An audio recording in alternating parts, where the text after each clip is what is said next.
આપણી આસપાસ કેટલી બધી અજાયબીઓ છે નહીં? બસ એ જ કુતૂહલને સમજવાનો પ્રયત્ન કરીશું, જે આપણને સવાલો પૂછવા પર મજબૂર કરે છે. તો તૈયાર છો? ચાલો શરૂ કરીએ. સૌથી પહેલો અને સૌથી મોટો સવાલ, આપણી આ દુનિયા ચાલે છે કેવી રીતે? મતલબ, આકાશમાં તારાઓ કેમ ટમટમે છે કે પછી ઋતુઓ કેમ બદલાય છે? આ બધા પાછળ એક જ જિજ્ઞાસા છે કે આખરે આ બધું ગોઠવાયેલું કેવી રીતે છે? અને વિજ્ઞાન આપણને જે બતાવે છે એ તો કમાલ છે.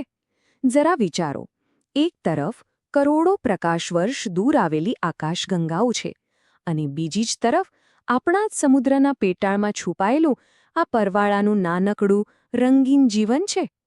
મતલબ, શોધવા માટેની દુનિયા કેટલી વિશાળ અને અનંત છે નહીં? અને હા, આ જે અજાયબી છે ને, એ કંઈ ખાલી મોટી મોટી વસ્તુઓમાં જ નથી. એ તો નાનામાં નાના કણથી લઈને મોટામાં મોટી ગેલેક્સી સુધી બધે જ છે. આપણી આસપાસની દુનિયા ખરેખર જ અજાયબીઓથી ભરેલી છે. બસ આપણે એને ધ્યાનથી જોવાની જરૂર છે. તો જ્યારે આપણે આ બધી અજાયબીઓ જોઈએ છીએ, ત્યારે મનમાં પહેલો વિચાર શું આવે? સવાલો ઉઠે, બરાબર ને? બસ એ જ છે વિજ્ઞાનનું પહેલું અને સૌથી અગત્યનું પગથિયું, કુતૂહલ. જેમ કે આ પાંદડા પર બેઠેલી નાની ઈયળને જુઓ. આમ તો એકદમ સામાન્ય દૃશ્ય લાગે, પણ જો જરા ઊંડાણથી વિચારીએ ને, તો આમાંથી પણ કેટલાય સવાલો જન્મી શકે છે. જેમ કે આ નાનકડું જીવડું રંગબેરંગી પાંખોવાળું પતંગિયું કઈ રીતે બની જશે? ભલે સવાલ સાવ સરળ લાગે, પણ એની પાછળ એક આખી જાદુઈ જૈવિક પ્રક્રિયા છુપાયેલી છે. અને આવો સવાલ પૂછવો એ જ તો છે વૈજ્ઞાનિક વિચારની સાચી શરૂઆત. અથવા ચાલો આ દૃશ્ય જોઈએ. એક ગાય અને એનું વાછરડું. આ જોઈને પણ આપણા મનમાં સવાલો આવી શકે, જેમ કે આ બંને એકબીજા સાથે વાત કેવી રીતે કરતા હશે? કે પછી મા અને બચ્ચા વચ્ચેનો આ જે સંબંધ છે એ કેવી રીતે વિકસતો હશે? વાત ભલે ઈયળની હોય કે ગાયની, દરેક વખતે આપણે એક જ મૂળભૂત સવાલ પર પાછા ફરીએ છીએ: આવું કેમ થાય છે? આ નાનકડો પણ બહુ શક્તિશાળી સવાલ કેમ, એ જ તો બધી વૈજ્ઞાનિક શોધોનો પાયો છે. અને આ વાત બહુ જ મહત્વની છે. કુતૂહલને કારણે આપણે ખાલી જોતા નથી, પણ ખરેખર નિહાળીએ છીએ. અને જ્યારે આપણે ધ્યાનથી નિહાળીએ છીએ, ત્યારે જ આપણને એની પાછળનું કારણ સમજાય છે. સારું, તો આપણી પાસે કુતૂહલ છે, સવાલો પણ છે, પણ આ સવાલોના જવાબ એકદમ વ્યવસ્થિત રીતે શોધવા કઈ રીતે?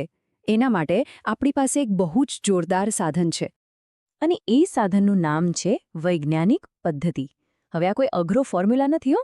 આ તો બસ દુનિયા વિશેના સવાલોના જવાબ આપવા માટે પુરાવા ભેગા કરવાની અને એને તપાસવાની એકદમ સિસ્ટમબદ્ધ રીત છે, જે આપણને અટકળોથી હકીકત તરફ લઈ જાય છે. ચાલો, તો પછી આ જબરદસ્ત સાધનને થોડું વધુ સારી રીતે સમજીએ. એના કેટલાક સરળ સ્ટેપ્સ છે, જેના પર આપણે એક નજર નાખીએ. જુઓ, આખી પ્રક્રિયા કેટલી લોજિકલ છે.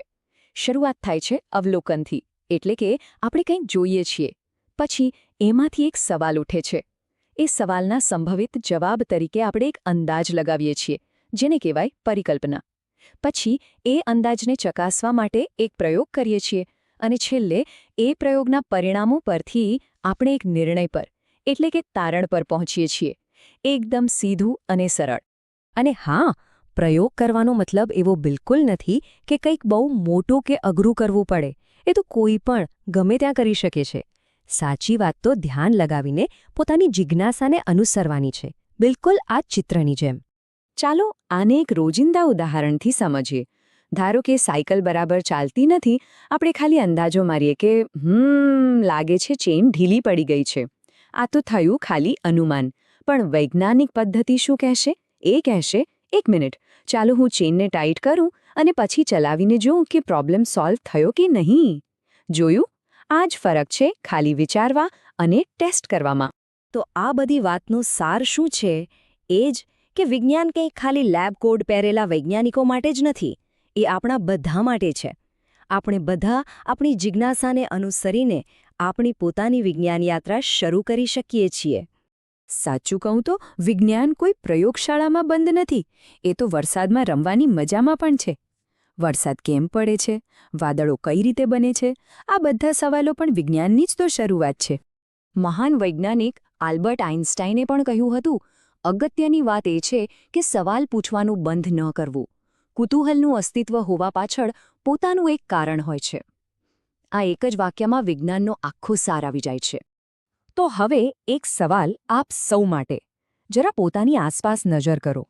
એવી કઈ વસ્તુઓ છે જેને આપણે રોજબરોજની સામાન્ય વાત માની લઈએ છીએ, પણ એની પાછળ એક આખું અદ્ભુત વિજ્ઞાન છુપાયેલું છે? બસ એને શોધવાનું શરૂ કરી દો.